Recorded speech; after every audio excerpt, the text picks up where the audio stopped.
Kalaflai atu, hane atu tolo tau wala tala tupu ke lata ia mo puli pone. Greetings and kalaflai atu, these are our news bulletin for tonight. Koe ata ki whanga ke hawhine ko vai, kua amanaki ke whakatoatoa ke he mata whanga ha uluwehi ululauta ke whahita punei. Ke he taumahina ko mole ne hoko mai whakamua e a whine niwe talahawua ke he hana tau ki whanga i New Zealand ko Diana Fuemana mai hana matakau ke kumi e taha matakawi ke poki e walawhakahiku he ki whanga mai kua whiwhili e mata whanga ne toka atu ki mutalau. Toko hiwe tau whiwhine talahawua mai he fitu e atu motu he Pasifika ne kua tohia mai lang matai ke tause e ata ki whanga nei ne kua kamata ke tolu e mahina kua mole. Ko e tala nei hangau ke he mui he tahatama whiwhine ne whakaingoa ko vai mai hana whenonga ke he fitu e motu ki loto he atu Pasifika.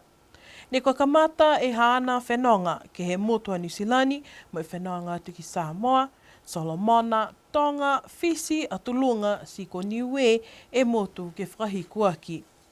Kua hoko mai e pulotu ko Kerry Walker, mai matakau ngā hua he ke tapaki, mai poki e ata nei he aho ua, mai kua whakatotoa e tau pokiata ki uluwehi he whahita punei. The final part of the feature film Vai is set to be filmed in Uluwehi Ululauta this week. Prior to the crew arriving on the island, filmmaker Diana Fuemana and team travelled to Niue early this year to research the different sites and locations on the island to secure the last part for the film Vai.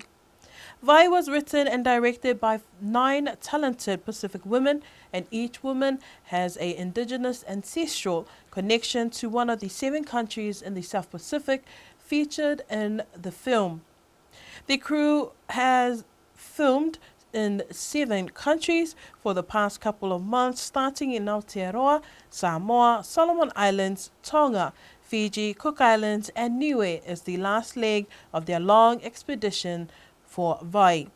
According to the New Zealand Film Commission in May, in the press release, that Vai will connect the story of countries within the Pacific.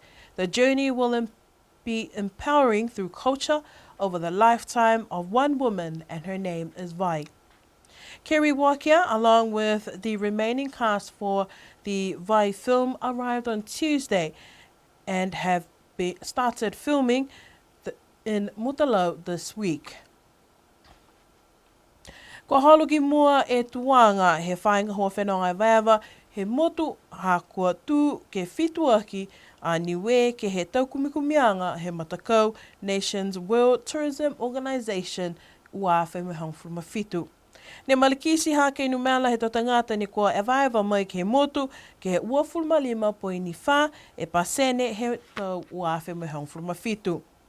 Ko pehe mai e takitaki he whainga hoa whenonga vaiava ko Felicity Boland ha niwe ko whiawhia ha kua moua e hokotaki mai he matakau National World Tourism Organization ke he tuanga ha niwe ke he lalolangi.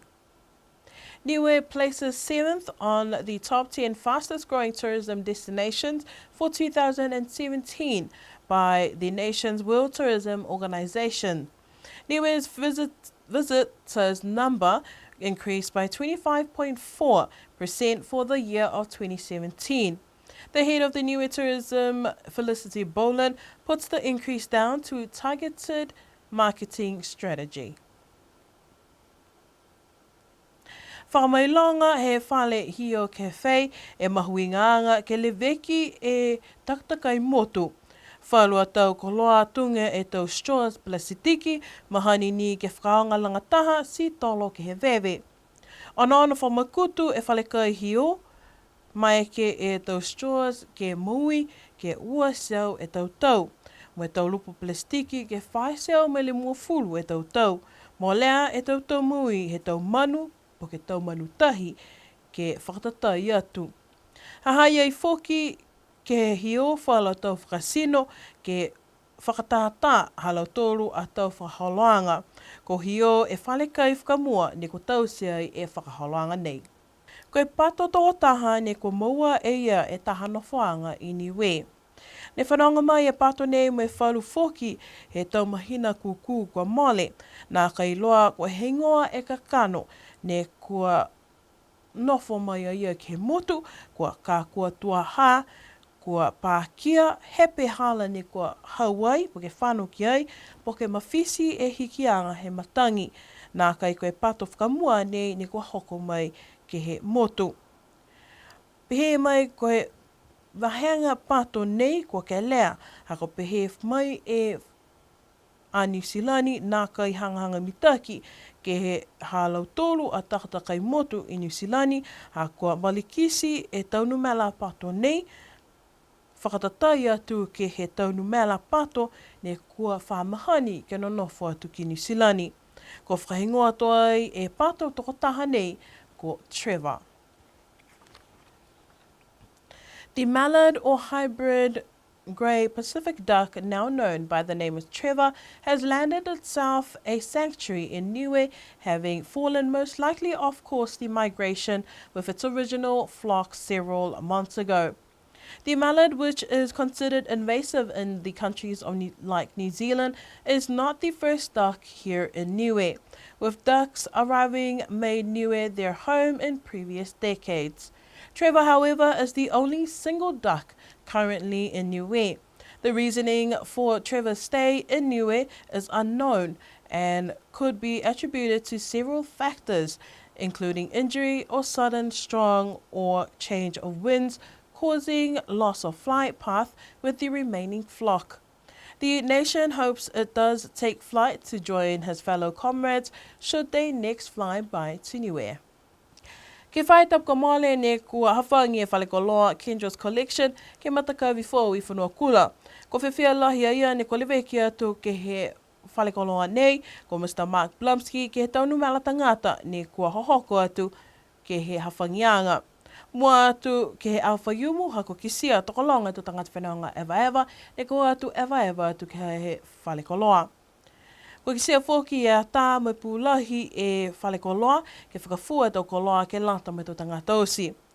Haha iei whoki whala tau pisinisi, ne kua ngahua e whae e matakau ngahua tā whale, ki ai ke hawhangi to hoko e matahiko tau nei. Ke lata mai tau Whalekoloa, Tunga Girls Indian Restaurant, po ke Niue Chamber of Commerce, pia whoki mai whalu a whale pisinisi, ne toianga ia. Kendra's Collection opened last week, having shifted from their Halamahanga premises to their new Whanuakula location. As the only retail outlet at the Whanuakula complex that has commenced operation, owner Mr. Mark Blumsky was very happy at the foot traffic on Saturday and Friday, with travellers visiting the new shop. Other outlets set to open include Girls Indian Eatery and the Niue Chamber of Commerce, pending completion by the builders.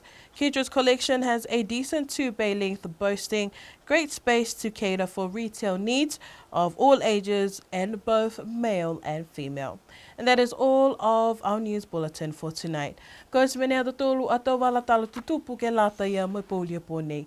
Ke anana whāme kia mnui ne pō.